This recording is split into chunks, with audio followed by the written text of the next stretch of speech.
And good afternoon to all those who are in our time zones. Good morning to others. I'm Dr. Brian Sims. I'm Senior Medical Advisor with NASHBIT, and I am proud to be the host today for episode 180 of the 988 Crisis Jam. And it is going to be a spectacular presentation today. I'm pleased also to offer you our feature presenter for today, who's been a little bit different than what we had planned. We were looking for Vic Armstrong to be a part of this feature presentation. Victor will be on the Crisis Jam today, but just a little bit later. But we are so thankful to Keon Lewis, who is going to be providing the feature presentation for today on Let's Save Lives. So really looking forward to that presentation. Let's move to the next slide, please. Now, this is a reminder again about going into talk.crisisnow.com. And again, we'll put all of the links that are necessary into the chat box for you so that you can sign up, so that you can receive your updates. You can look at prior recordings, and you can check out materials that are just filled in this particular site. If you want to make the background part of your background, that is great to have there. Next slide, please. These are reminders again of recent Crisis Jam highlights. And as you all who were part of last week's Crisis Jam saw the CIT discussions that were absolutely stunning. They were outstanding, but also some of the interesting articles that popped up about the U.S. Surgeon Generals and so forth. And this is something you look forward to on every Crisis Jam. You've got great information coming from a myriad of sources, and it is useful information that we can move on a day-to-day basis with. So go into talk.crisisnow.com and make sure that you're registered and pull up this information going forward. Next slide, please.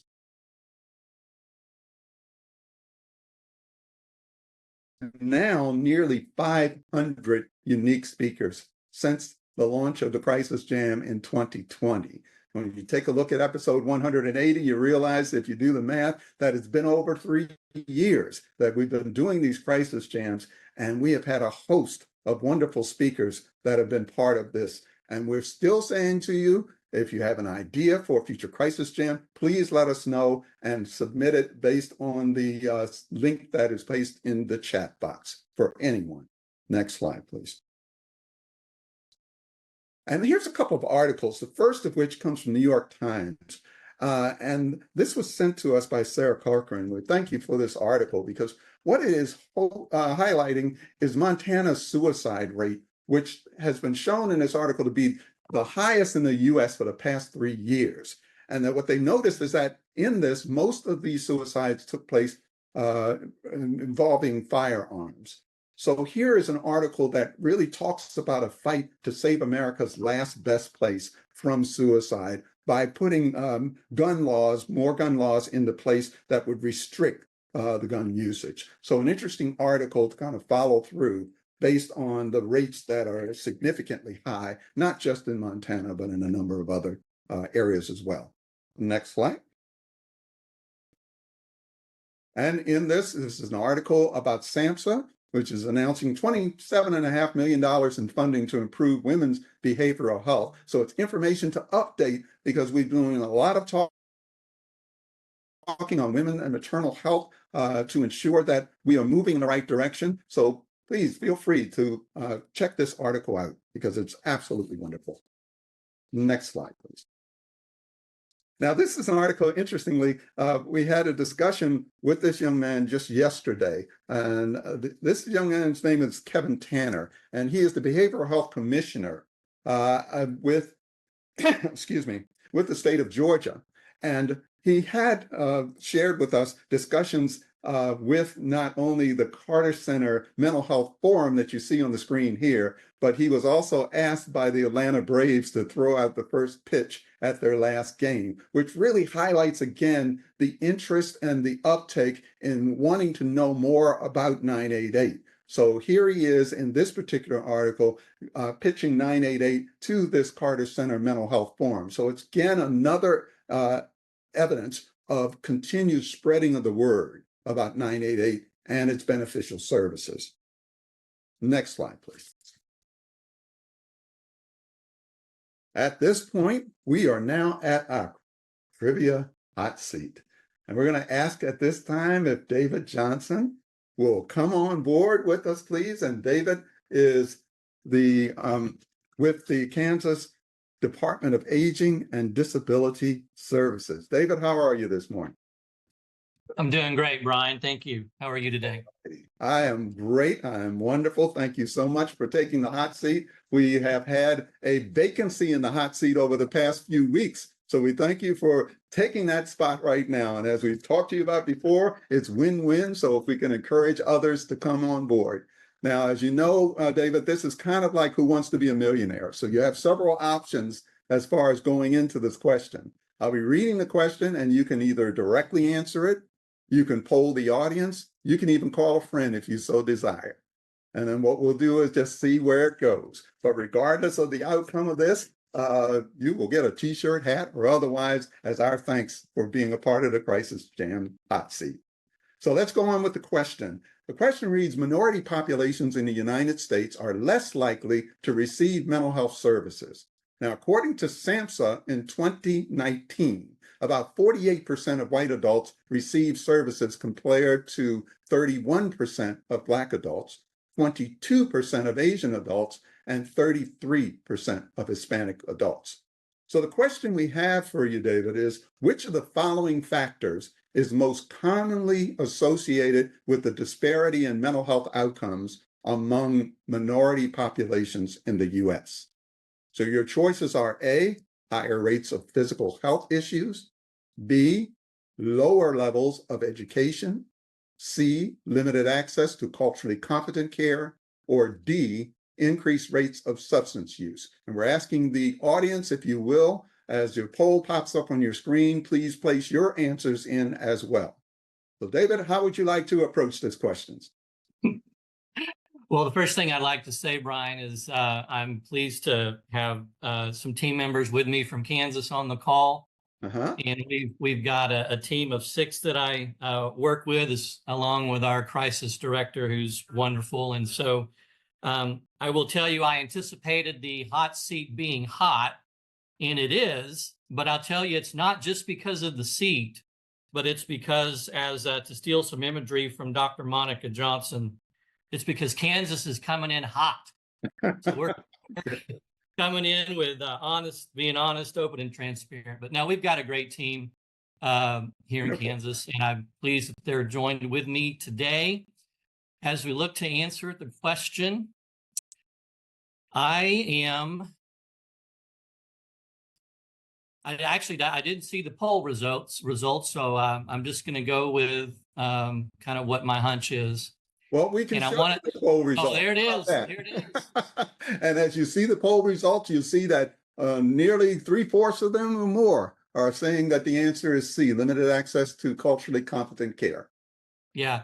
And full disclosure here, C was what I felt like I was going to go with before I saw the majority. So we will go with C. Absolutely. Well, then let's go ahead and expose the answer. And the answer to it is exactly that. Limited access to culturally competent care. Because the disparity in mental health outcomes amongst the minority populations is significantly influenced by limited access to culturally competent mental health care. Now, this refers to the provider's ability to meet the social, cultural, and linguistic needs of the patient. So great job. Wonderful job, Dave. We so thank you for participating in the Crisis Jam. Please do not forget to connect with us so we can get you that wonderful hat that you'll just go around and show to everyone as your trophy of winning. Thank the audience as well for their participation in this Crisis Hot Seat. Thanks again, Dave. Take care. Thank you so much. Righty. Let's move on now. And we have reached our feature presentation. And we are so pleased to have today Keon Lewis, who's a lead trainer and AFSP NC board chair. He's a member of the AFSP Chapter Leadership Council and a member of Omega Psi Phi fraternity. Brother Lewis, I will say to you that I am enthralled with all of the above, but I can't share the Omega Psi Phi. Okay.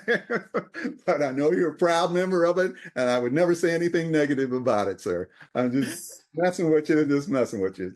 But Well, I appreciate you, Brother Sams. so, so if you'll go ahead, sir, the floor is yours. Thank you, and greetings, everyone. Thank you for the opportunity to share this presentation with you. Just as Brother Sim stated, my name is Keon Lewis, and I bring you greetings from the Carolinas, where I just previously finished up my term as the board chair for AFSP North Carolina, and I have the privilege of serving as a member of the Chapter Leadership Council. In this role with the Chapter Leadership Council, I have the opportunity to contribute to the dynamics of AFSP's 74 national chapters and making sure that our bylaws and all of the different things that we do with our programs and activities are reaching out to the communities. And these pillars are surrounded by a focus on education, advocacy, support, and then we also like to follow it with some research. And so in leading that with research, one of our newest educational programs that we've just recently launched is Let's Save Lives, which stands for Listening, Empathy, Trust, and Support. And this serves as an introduction to suicide prevention for Black and African American communities. Next slide. And so now I'm going to give you some details on the program background, as to how we got here, what our goals are with this program.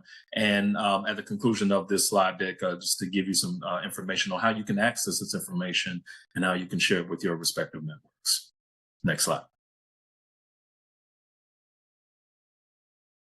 So the why. So currently there is no data-driven, culturally responsive education information that is comprehensive on suicide prevention education for the Black and African American communities. And so with AFSP and with our collaborative partners, we saw that suicide rates were climbing for Black communities and within the United States. And so as a result of that, we wanted to make sure that we developed something which highlighted the scope of the racial and systemic factors that uniquely impacted our Black communities. Next slide. So with this creation process, what we did was we looked at the funding that was provided to us courtesy of the CVS Foundation from January of 2022 until December of last year. And what we did was that we wanted to make sure that we informed and developed an advisory committee that represented a diverse group of experts from the Black and African American community. In this, we leveraged the expertise of Black organizations and especially a woman-owned design firm that helped to create the program. And in doing so, it really resonated with our Black and African American community members. The idea was that we were intending to deliver a program that was designed by members of the Black community, but really also captured our lived experiences so that we could connect with our audience in a very intimate and in a very effective and impactful way. Next slide. So when looking at the advisory committee, it was composed of experts who worked in the scope of suicide prevention and Black and African American mental health and suicide prevention. We mainly wanted to make sure that we captured experts who shared lived experience, as well as those who served as volunteers for the American Foundation for Suicide Prevention. The chair of this advisory committee was our own Victor Armstrong, which was also led by Dr. Rhonda C. Boyd, Dr. Sherry Moloch, Dr. Ariel Shefdall, and Chris and Martha Thomas, who represents the Defensive Line nonprofit organization, which talks about incorporating suicide prevention education, wellness, and also incorporating sports and how that reaches out to their mentors and community members. Next slide. The program was designed by the group called Joy Collective. This was the women-owned firm that helped us to create the imagery in which went into this slide deck. And so we wanted to make sure that we captured images that really resonated with our audiences, but also was able to convey the strong emotions and the importance of what we wanted to share. And so the CEO of this group is Kelly Richardson Lawson. The executive creative director is Melanie Moore. Kelly Chapman is the account lead, and Simone Wellington is also the account director for the Joy Collective. Next slide. So the goal of Let's Save Lives is we wanted to make sure that we created a suicide prevention education program that was tailored to Black and African American audiences through the United States. We wanted to provide an understanding on the scope of suicide, but we also wanted to make sure that we talked about the scope of it from the historical context, including the impacts of racial and systemic factors, risk and protective factors, the warning signs that you want to pay attention to, but also how do we get help for those who are struggling and who are experiencing a crisis.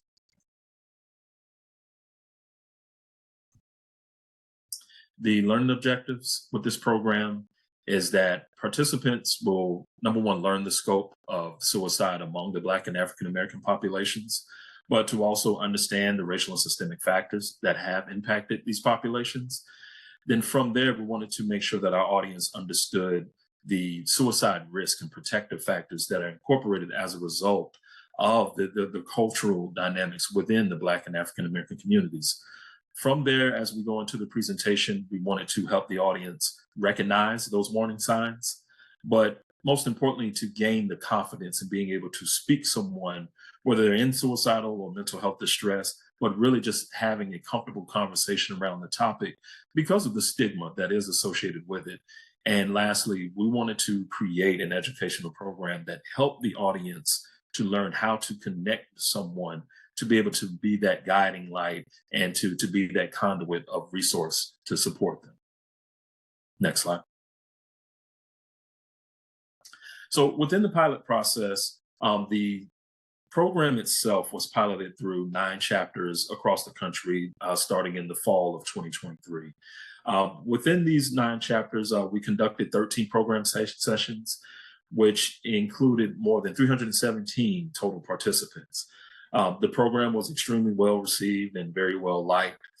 We were happy to say that 100% of the participants would recommend this program to others, with 61% of survey respondents indicated that they had not even heard of AFSP before. And so as a trainer and as someone who has been a part of the AFSP family for over the last 8 years now, this was an enormous factor that caught our attention because now it is helping us introduce our resources to newer audiences. And 86% agreed that they viewed AFSP as a relevant resource for the Black community. So just to give you some highlights of the program data to date, as of currently, we have conducted over 50 presentations. This is included in-person and virtual. More than 1,100 people have been reached. And we now have over 100 trained presenters to provide this material throughout the nation. Next slide.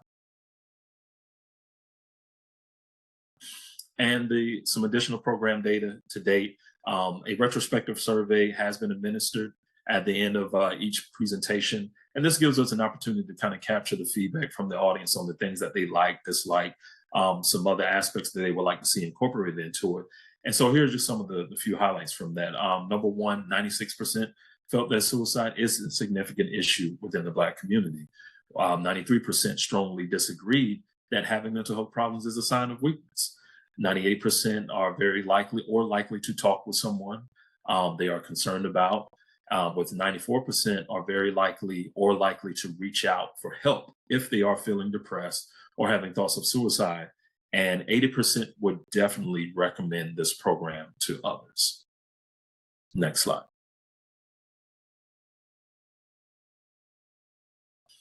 And so as we look to bring Let's Save Lives to our communities, I just wanted to invite everyone to reach out to your respective local chapters of AFSP. Please utilize this website that's listed on the presentation. I will also put a direct link to the Let's Save Lives presentation in the chat that you can submit a request for a presentation, whether you do it in person or virtually, or just to inquire more about it. And if you are interested in becoming a trained presenter, or you know of some individuals who would like to become a trained presenter within this program, we welcome that as well. And I'm just happy to be a part of this process, happy to be able to share this information with you, and just looking forward to saving lives in the process, continuing to get this information out, And if there are any questions, I welcome them in the chat. We'll be happy to answer them. But I just wanted to thank this team, this committee, for giving me the opportunity to stand in for Vic as he is busy entertaining some meetings today, but he will be joining us later. But just wanted to share with you the importance of this presentation.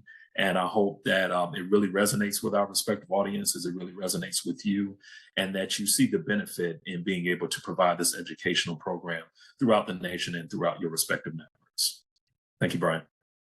No, thank you, Keon. Such a wonderful presentation. And believe me, you stood in and stood up. So it's absolutely wonderful presentation. If you don't mind, I want to go back to the last thing that you said, which was about training, because a lot of the chat in the box was who to contact, how to contact, but also are you suggesting that this is kind of a train-the-trainer format that you could be utilized?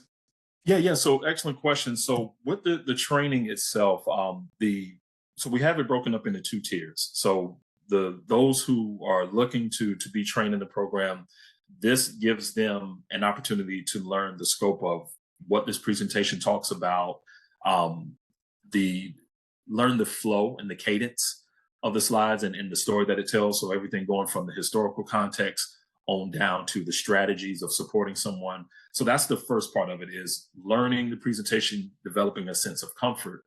The second tier is train the trainer, whereas those of us who have provided those presentations, have taken part in it virtually and in person, and now are familiar with it, we now become the trainers to bring in others.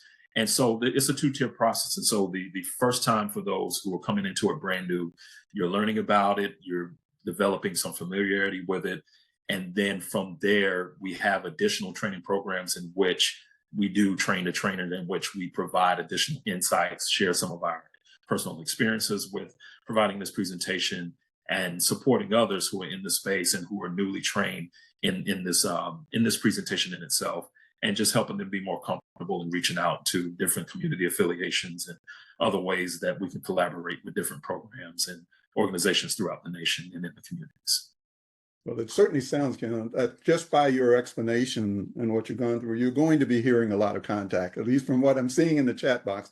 There are a lot of people that really are interested in getting that link and connecting up, because it was made clear before you even got started that the intense need is still there in the communities for this type of action to take place. So we're happy with that. The other thing is, someone in the chat also put in as a reminder that July is National Minority Mental Health Awareness Month. Absolutely. It's something we want to make sure that it is put out there as a highlight to say that these are reasons why we're looking at it. And again, it's National Minority Mental Health, which also mentions that minorities are beyond African American communities, but also are looking at the tribal nations and the Jewish nations and all of those particular minorities, because they're all. So this is a great celebration and a methodology that is absolutely spectacular, sir. In terms of absolutely. And I think that's the thing that we're looking forward to doing with AFSP, is to develop, those specific programs that's tailored towards, like you stated, the Jewish community, Black community, Hispanic community, our tribal nations, because the idea is that, no presentation, no strategy, no one form fits all. And so we wanted to make sure that it directly connects with those respective audiences, that we have individuals who reflect their lived experiences, and that it resonates in such a way so that they walk away from it. We not only demonstrate that cultural competency and that empathy, but that they know that this is coming from individuals who have lived it, who have experienced it, and it just connects with them on a very interpersonal way. Well, that lived experience has been proven over and over and over again to be extremely effective in terms of connection, in terms of collaboration, in terms of enhancing trust and getting people to buy in. I mean, just absolutely wonderful. So again, don't go anywhere, because I'm going to turn it over now to our roundtable. We're going to move to our roundtable discussion.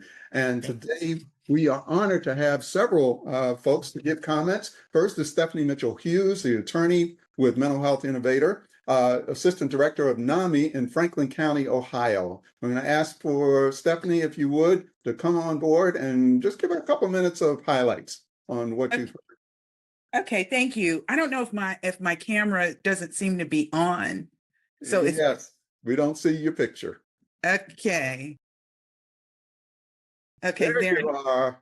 Okay. Thank you.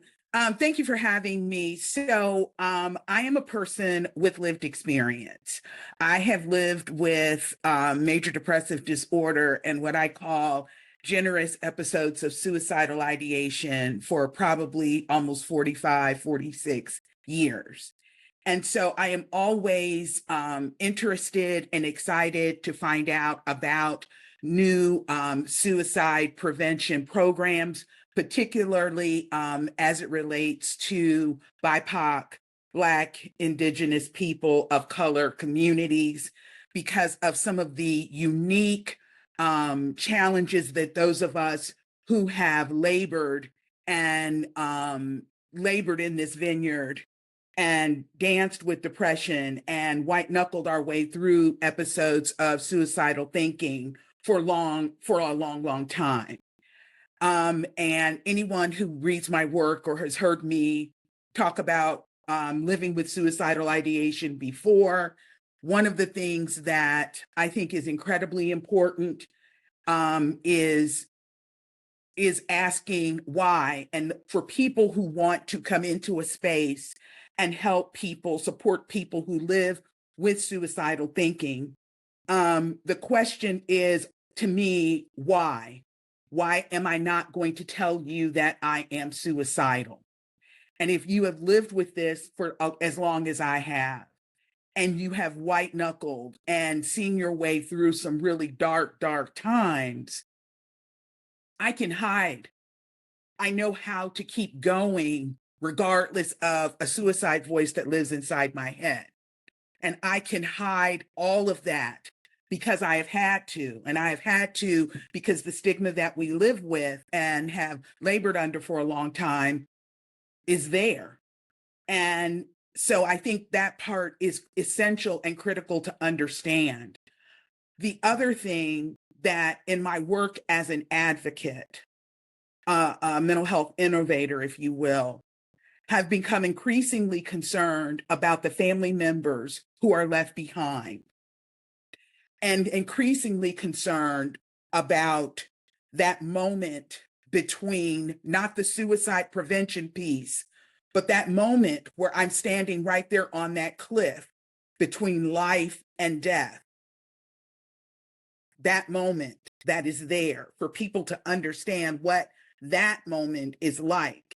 But I've also become increasingly concerned for those who are left behind and for individuals who have a loved one who has died by suicide to understand that it is not their fault.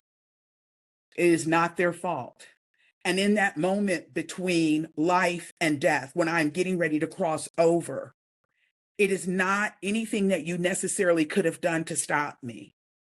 Prevention works, but also I think it's important to understand that moment, that very intimate and very significant moment between life and death, and to also understand that none of this is your fault, that suicide is about shutting off pain that comes with living with conditions that sometimes swallow us whole and don't let us go.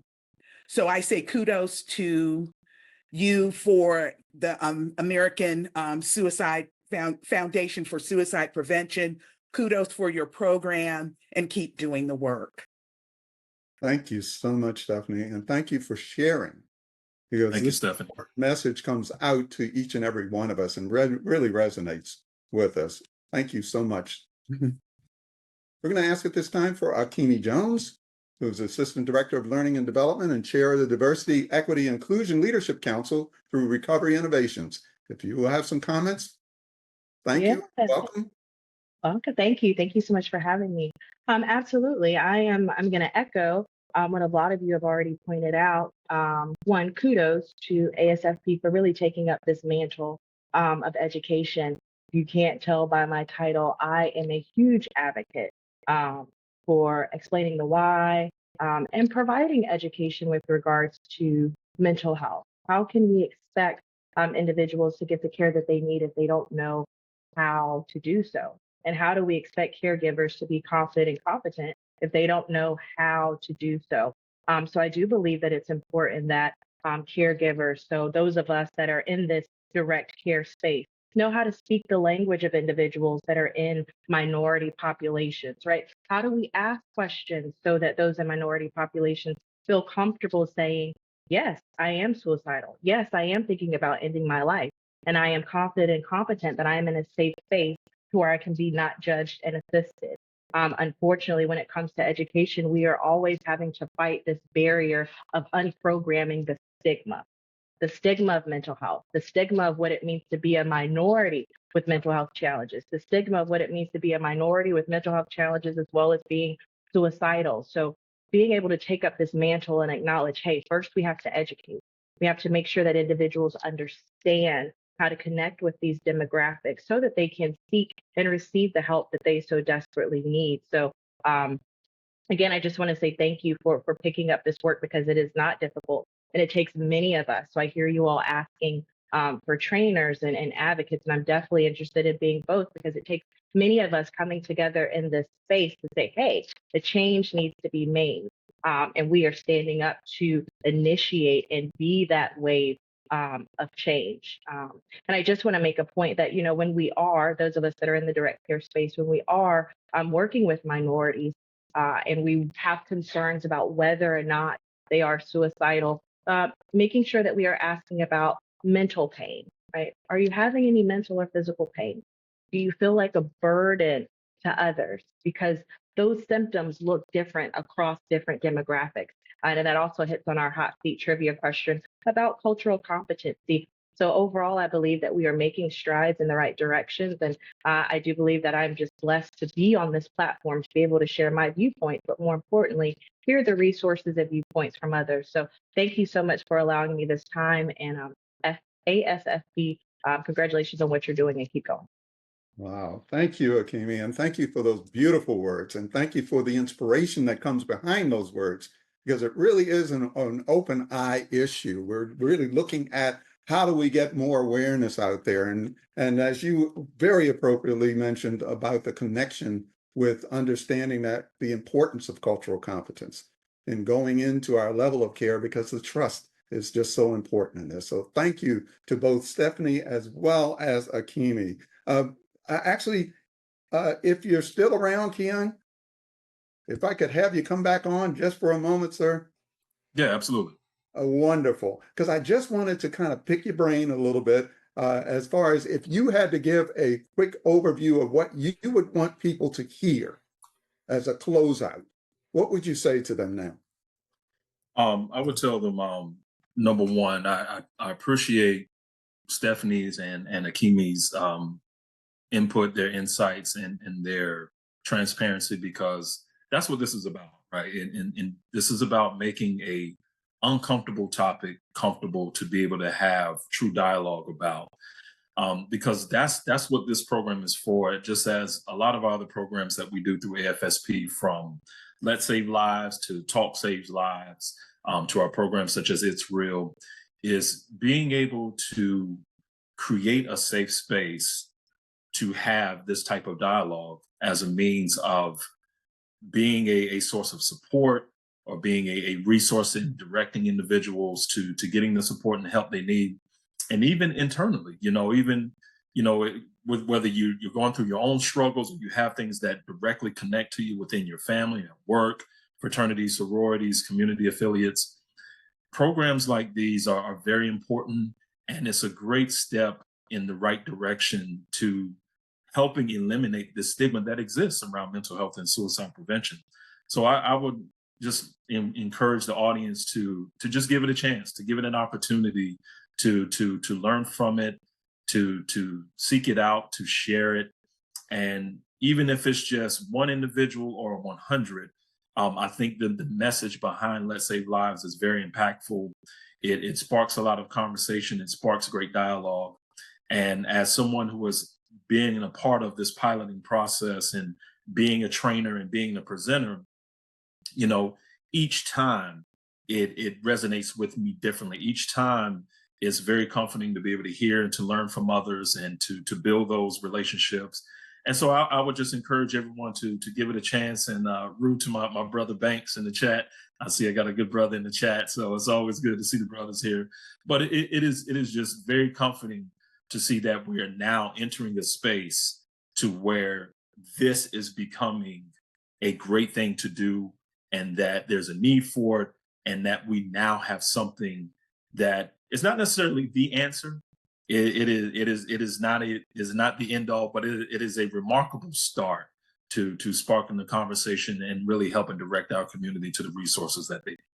Wow. Can we, I actually Oh, you just went on mute. You just went on mute, Brian.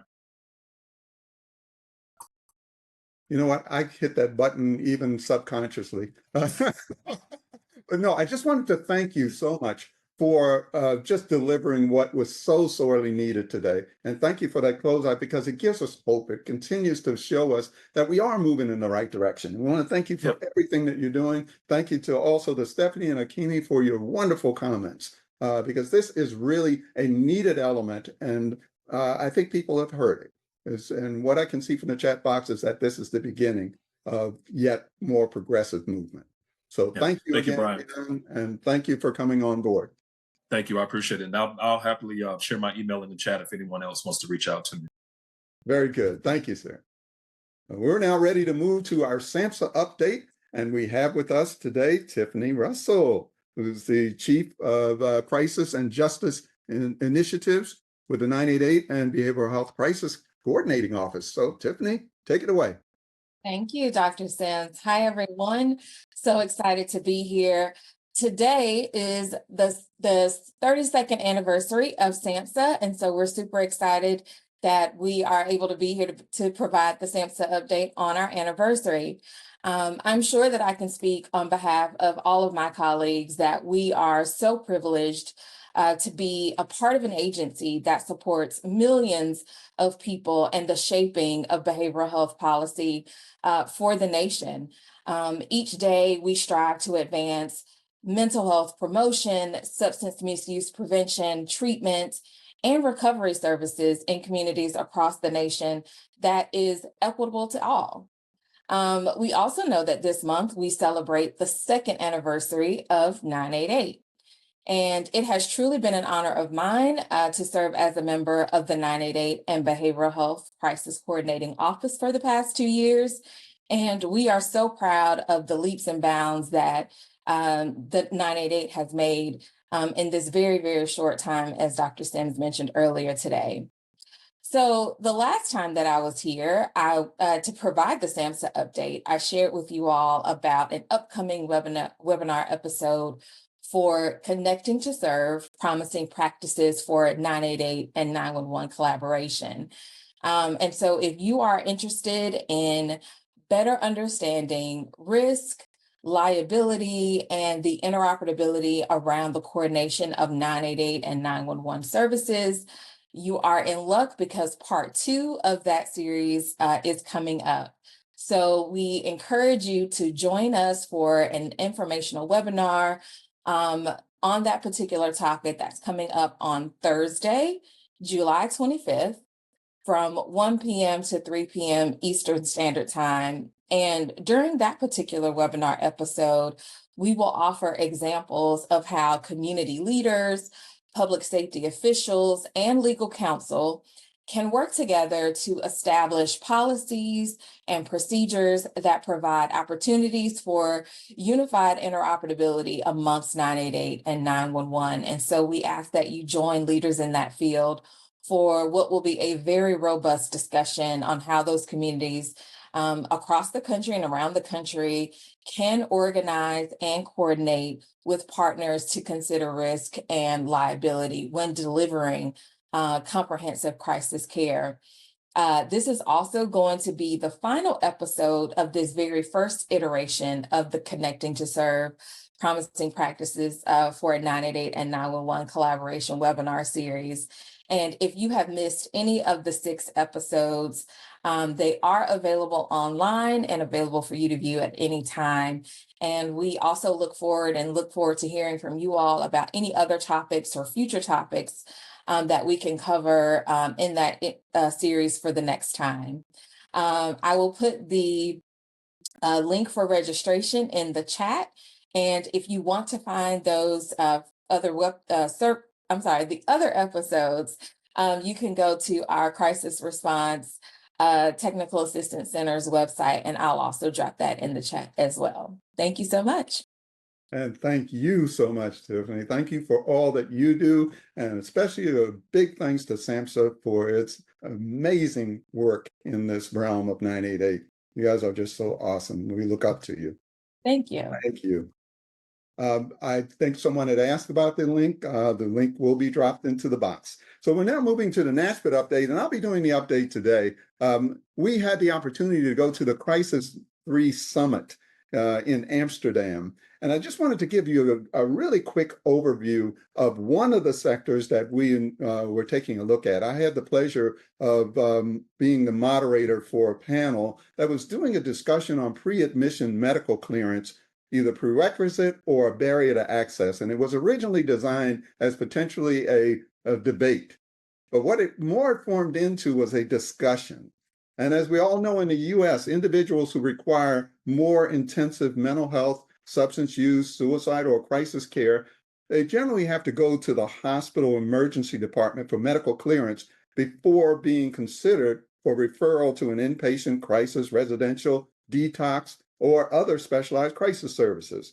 So what we wanted to do in this particular session was just take a look at examining different access techniques with or without medical clearance, through the hospital departments. And we took a look at it from the US perspective and the Netherlands perspective. So for the US, we had Dr. Chuck Browning, who is the Chief Medical Officer at Recovery Innovations and the Medical Director of Behavioral Health Link. And we had from the Netherlands, Dr. Nikki Vos, a psychiatrist at the Arken Urgent Psychiatric Center in Amsterdam. And it was a vigorous talk, but very inspiring and very open-ended, because one of the things that came out of the session was learning about the approach to the treatment of individuals who are in crisis. And it's interesting that we are so used in the US to having this medical clearance be a part of what we do as an avoidance of litigation, where it was very interesting to hear from them that the litigation was the last thing that they were considering. As a matter of fact, they would talk to their individuals who they were treating in a very transparent way to say, this is what we offer, and if we're not doing it right, we'll walk with you to the lawyer's office, or we'll go with you on that perspective. But just to say that it was really more about making sure that those services are going to be provided to the best needs of that individual. There was also something in there about their screening services where they have built in to the Netherlands series all of the requirements that were necessary. In other words, when you make a call to this particular crisis service, there were individuals already on board who could do the medical screening and could check for things. So it was a great examination of different, approaches, if you would have it, to this medical clearance piece, but also how to get care to everyone as quickly as possible. So I was very intrigued with that whole process, and very thankful again to NASPIT, but as well to the Crisis Now folks for having that opportunity to be there during that time. So let's go ahead and move on to our next thing on our agenda. And we're going to move to the federal updates at this time. So we're asking Joanna Rosen if you'll come forward and go ahead with your updates, please. Thank you, Brian. Yeah, so I'm just going to give us a quick landscape for where we're at right now for the federal updates when it comes to 988 and crisis care services. Right now, as we speak, I believe it's still going on, is the subcommittee markup for the full committee markup for FY25 labor HHS FY25 budget. So as many of us have been aware, we've been keeping up with all of these updates over the last few weeks. We did get some text for a bill last week, and this week we got a full report from the committee. Some wins, some losses. I think for crisis care in general, we've been cautiously optimistic and are pretty grateful for the lack of cuts that we've seen. I think other priorities we've seen get some cuts, some diminished funding, but for 988 we did see that the House is going with the 519 million number, which is the same as the enacted number for FY24. So pretty good to see that level funded in a year that is pretty difficult in terms of coming to consensus in the House. So that is good. We'll keep an eye out for the Senate, hoping to see those soon.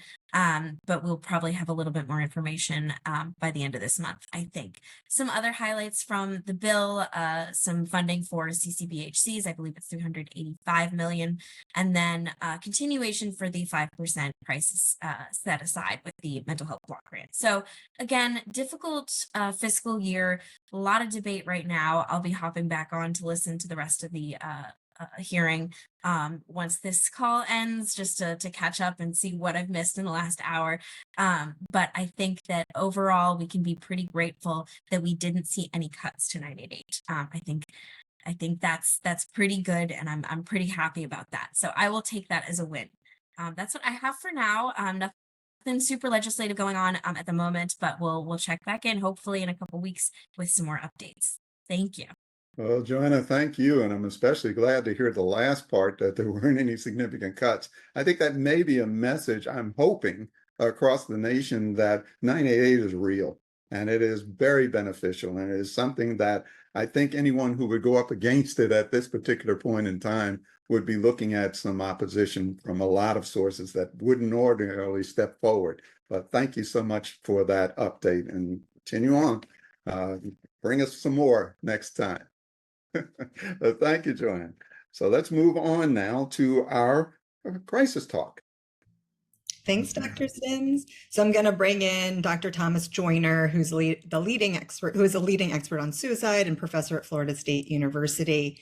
When I interviewed you before the pandemic, Dr. Joyner, you shared that from your research, social media and screen time isn't necessarily the problem for teens, but that a lack of diversity in terms of activities, maybe. Can you share what you mean, and have your thoughts changed since the pandemic? I think social or excessive social media use, excessive exposure to screens is a problem. It's not the main problem, but it's a contributor to things like stress and depression and anxiety, particularly in kids who are ages, say, 8 to 12, but to all kids, to all youth. There's evidence that this is more of a problem for girls than for boys, but it's the case for all kids. And the question, though, is why? Why is, excessive exposure a problem?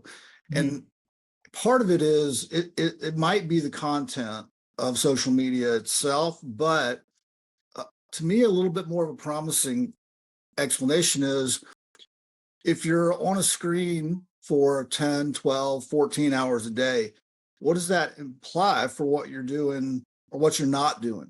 You're not going outside. You're not exposed to sunlight. You're not hanging out with your friends in person, and you're not sleeping enough. I suspect those are the drivers. Can you explain, when we spoke, you explained a J curve. Can you explain what that looks like, what an hour is compared to? Because that was surprising too. You indicated that young people who are having an hour of screen time actually were faring pretty well. Can you explain what that J curve looks like and what it means? Yeah, it means that absolutely no screen exposure whatsoever actually is not that great for kids, it turns out, in the modern day and age. And extreme exposure is not good for kids either. So on either side of the spectrum, it's a little bit of a problem. A sweet spot seems to be where the mental distress and anxiety and depression and suicidality and so forth are at its minimum, is when kids are having a moderate dose of exposure, something like an hour or two a day, connecting with their friends, keeping up with things like that. And then they're spending the rest of the time outside in the sunlight, interacting with friends and nature, and getting enough sleep. And just before we turn it back over to Dr. Sims, is there any area of research that you feel researchers should be looking at when it comes to social media, screen time, and young people? There is, accumulating evidence to the effect of what I'm saying here. I don't view it as fully definitive yet, and so we just need more to nail that down, especially the causal connection between something like screen exposure and mental health outcomes. There's a lot of evidence that this is a problem, but it's not a perfect evidence base, and so just more confirmation is what I would be looking for going forward. Thank you so much for joining me. I'll pass it back to you, Dr. Sims. Stephanie and Dr. Joyner, thank you so much. And Dr. Joyner, I'm particularly intrigued with that. I think all of us are, because we're kind of looking at age groups, whether or not we have children that age or whether or not we are grandparents, but we're all seeing that particular facet. So it's wonderful that it's being brought up. It's wonderful that you're addressing it. But that diverse activity portion is so critical across the board. Thank you both. That was absolutely stellar. Thank you. Now we're going to move to my friend Vic Armstrong. And Vic, if you are on, sir, we are ready for your strong talk for today. Thank you, sir. And before you get started, Vic, I just want to let you know that you lost a job. Was my replacement that good? Keon did a spectacular job. I knew he would. Yes, absolutely. But anyway, go ahead, sir. Yeah, I'm not sure who should be more worried about a job, though, me or you. He may be gunning for your job. Hey, we often speak about the importance of trusted messengers as we work particularly with Black and Brown communities. And the Black church has traditionally been the gateway to the Black community. It's been our access to social services, to family counseling, and a sense of belonging.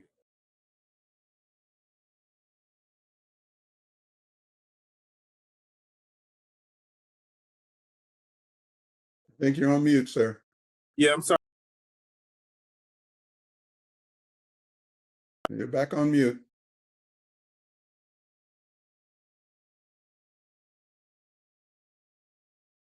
I keep getting the message that the host is muting me for some reason. Okay. So we often speak about the importance of trusted messengers as we work with Black and Brown communities. The Black church has traditionally been the gateway to the Black community. It's been our access to social services, to family counseling, and a sense of belonging. And according to the Pew Research Center, 91% of Black Americans say religion is at least somewhat or very important in their lives. Literature also suggests that Black Americans are much more likely to rely on their faith as a coping mechanism for dealing with depression and anxiety than they are to utilize a mental health professional. So if we are to truly be intentional about building relationships with trusted messengers in historically marginalized communities, there is a role for faith-based organizations in our continuum of crisis care.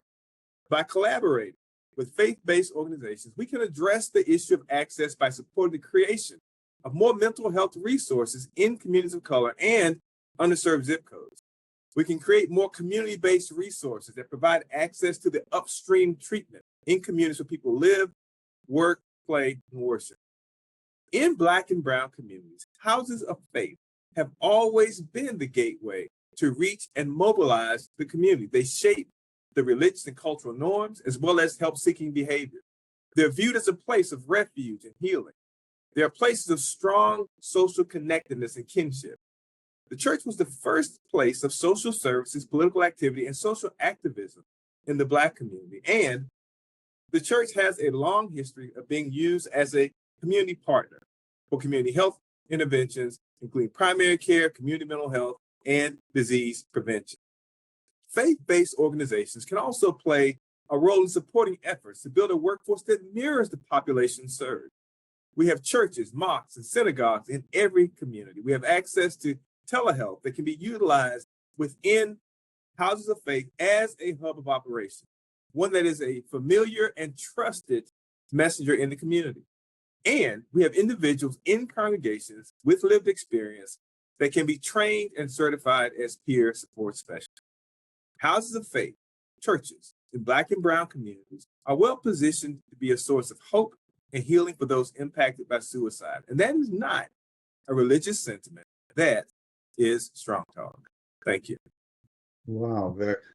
Before I let you go, man, just a couple of comments in that regard. We're seeing a lot of movement across the country now of engaging with the faith-based communities. So that premise is very strong. What would you suggest as far as suggestions to engage? Are there specific ways or things that you can think of that would be helpful in terms of getting the faith-based community in particulars to engage? Yeah, I think it's especially important in faith-based communities to really understand more of a contextual concept,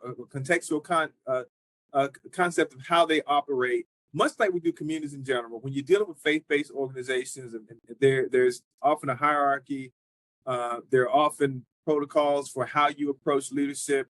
There are designated leaders who may be the folks that you need access to first. So it's really thinking about how do you go into relationship with those organizations respectfully, recognizing that you're actually entering into their space, that they have the relationship that you are looking to build with the community, and it's trusting them to be your guide in the community. But like any other organization, faith-based organizations have their own rules and protocols for how they do things. And it's important for us, if we want to build a relationship with them, that we understand, learn from them on how best to build that relationship and how best to move about and operate with that relationship with them. And that last part sounds so powerful, because what it does is it lets them know that they are empowered, that they are collaborating.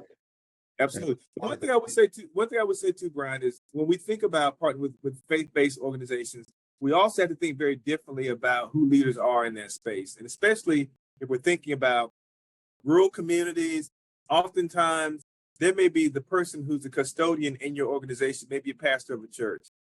They may be a person that has a lot of power in the community because of that relationship with faith-based organizations. So we also have to think differently about what power looks like and what leadership looks like. So true. So true. Well, thank you so much for that. And thank you for again coming in. I know you were busy earlier today, but thank you for coming on and providing that wonderful, strong talk as always, sir. Thank you. Righty.